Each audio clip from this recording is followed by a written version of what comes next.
What's going on?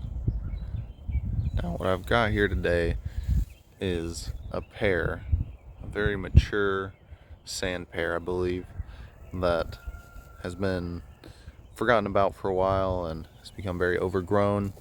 A lot of vines through it, a lot of shoots coming up where they shouldn't be.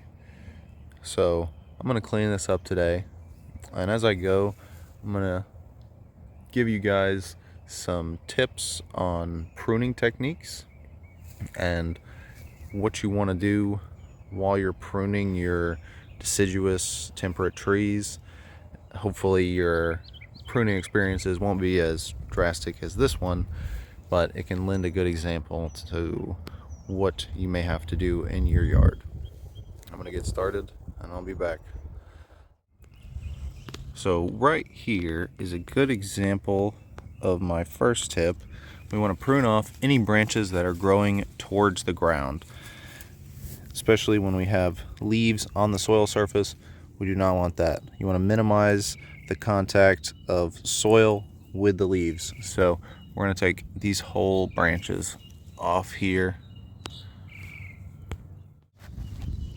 Now that we've gotten into the tree a little bit, I'm going to show you how to prune some smaller branches that more likely to encounter. So we want to take this branch off right here because it is still growing down and it will eventually become a problem. So we're going to take our sharpened, sterilized bypass pruners. We're going to go right up to this node and get as close to that as we can, and then just snip it off clean. The next tip is you want to remove any dead or diseased branches from your trees. Now ideally you'd prune a deciduous tree like this after it's done fruiting, and this is still fruiting, but it's so overgrown, and they have many other pear trees that we've already cleaned up that we're just getting a head start on this one. Okay, I put in a lot of work around the base of the tree so far, starting to get into the interior, and I found a great example of two great tips for pruning.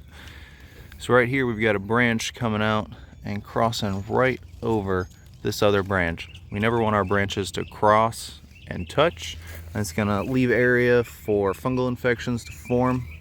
And then the next tip with this same branch, we really don't want branches growing towards the center of the tree. These leaves right here are gonna have a really hard time getting sunlight underneath all these other leaves, so it's an easy decision which one of these branches we're going to cut. We just got it as close to the node as we can. Real clean, smooth cut.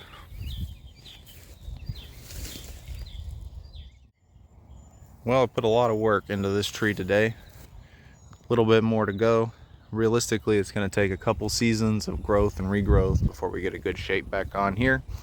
But if you're pruning your trees every year with the tips that I've given you in this video, let's go over them again. We want to take off branches that are going into the ground. We don't want any leaves having contact with the soil.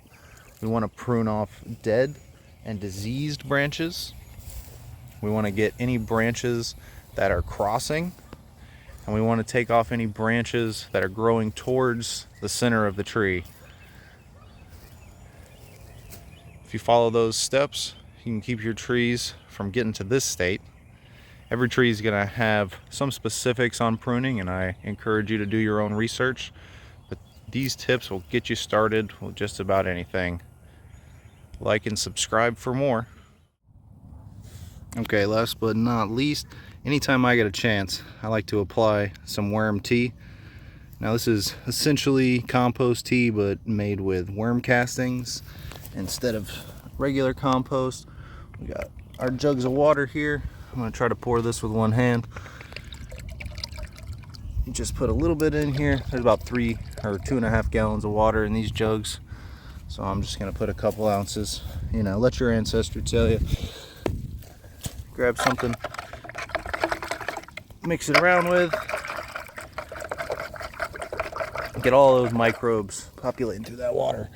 And then, since this tree is so big, we're just going to apply it around the base on all of the material we've cut down, and that's now going to break down, turn into mulch, and then food for this tree in the future.